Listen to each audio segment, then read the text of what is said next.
Hello everyone, welcome to GK and all. আপোনালোক সকলোকে মোৰ ইউটিউব চেনেললৈ স্বাগতম জনাইছোঁ। যেহেতু এইটো প্ৰথম ক্লাছ অৰ্থাৎ প্ৰথম ভিডিঅ' মোৰ চেনেলত, গতিকে মই অকণমান ইন্ট্ৰডাকশ্যন দিব বিচাৰিছোঁ। GK and all চেনেলটোত আপোনালোকে আগন্তুক কম্পেৰিটিভ এক্সামখিনিৰ কাৰণে স্পেচিয়েলি GK পৰ্চনটো ইয়াত এটা সিৰিজ হিচাপে আপলোড কৰা হ'ব। লগতে আপোনালোক ইয়াৰ পৰা নোটছখিনি ইংলিছ আৰু অসমীয়া দুইটাতে লিখি ল'ব পাৰিব আৰু লগতে মই কেনেকৈ নোটছখিনি পঢ়িছোঁ বা ইম্পৰ্টেণ্ট পইণ্টছখিনি পঢ়োঁ সেইখিনি গোটেইখিনি এক্সপ্লেনেশ্যন মই ইয়াত কৰিম। গতিকে পলম নকৰি আজি আমাৰ প্ৰথম ভিডিঅ'টো আৰম্ভ কৰোঁ। আজি এটা বহুত ইম্পৰ্টেণ্ট টপিক এডিআৰই এক্সামত ইয়াৰ পৰা কুৱেশ্যন অহা দেখা যায়। বহুত ইম্পৰ্টেণ্ট টপিক এটা ডিছকাছ কৰিব লৈছোঁ। এনচিয়েণ্ট হিষ্ট্ৰীৰ পৰা ষ্টোন এজটো। ষ্টোন এজৰ পৰা প্ৰশ্ন প্ৰায় সকলো কম্পেৰিটিভ এক্সামত কম বেছিকৈ দেখা পোৱা যায়।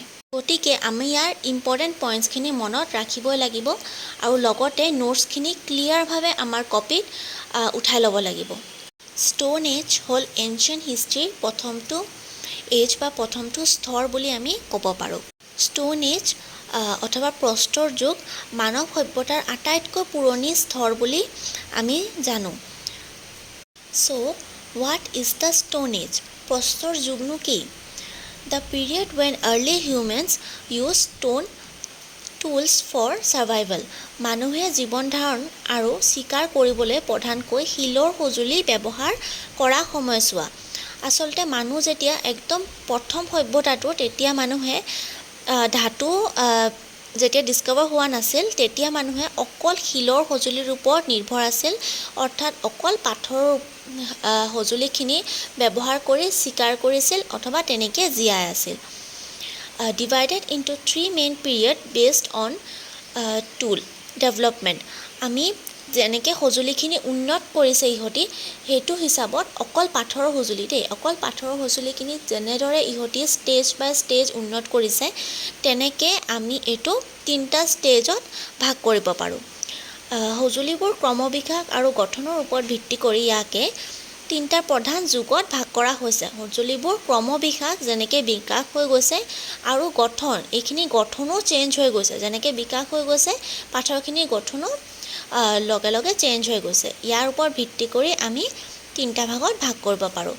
3টা ভাগ হৈছে পেলিঅ'লিথিক, মিজ'লিথিক এণ্ড নিঅ'লিথিক, অৰ্থাৎ পুৰণি প্ৰস্তৰ যুগ, মধ্য প্ৰস্তৰ যুগ আৰু নতুন বা নব্য প্ৰস্তৰ যুগ। ইয়াত আপোনালোকে গমেই পাইছে যে পুৰণি প্ৰস্তৰ যুগখন হ'ল আটাইতকৈ পুৰণি আৰু প্ৰথম মানৱ সভ্যতাৰ স্তৰ। Palaeolithic stage, old stone age. পুৰণি প্ৰস্তৰ যুগ।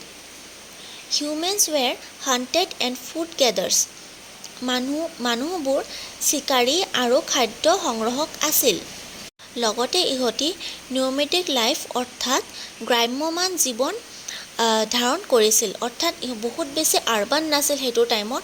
আৰ্বান নহ'ব কাৰণ ইহঁতি মেইনলি পাথৰৰ ওপৰত জীয়াই আছিল, পাথৰ লৈ ইহঁতি সঁজুলি সাজিছিল আৰু তেনেকৈ ইহঁতি জীয়াই আছিল। চ' বেচিকেলি ইহঁতি গ্ৰাম্য জীৱন ধাৰণ কৰিছিল আৰু চিকাৰ কৰি খাইছিল। চিকাৰ কৰোঁতে ইহঁতি সেইটো পাথৰৰ সঁজুলি ব্যৱহাৰ কৰিছিল। আমি মনত ৰাখিব লাগিব ইহঁতি মেইনলি ডাঙৰ আৰু আনপলিছড পাথৰ ব্যৱহাৰ কৰিছিল। মানে ইহঁতি পাথৰখিনি বহুত বেছি খহটা আছিলে, পাথৰখিনি বহুত শ্বাৰ্প ইহঁতি কৰিব জনা নাছিলে।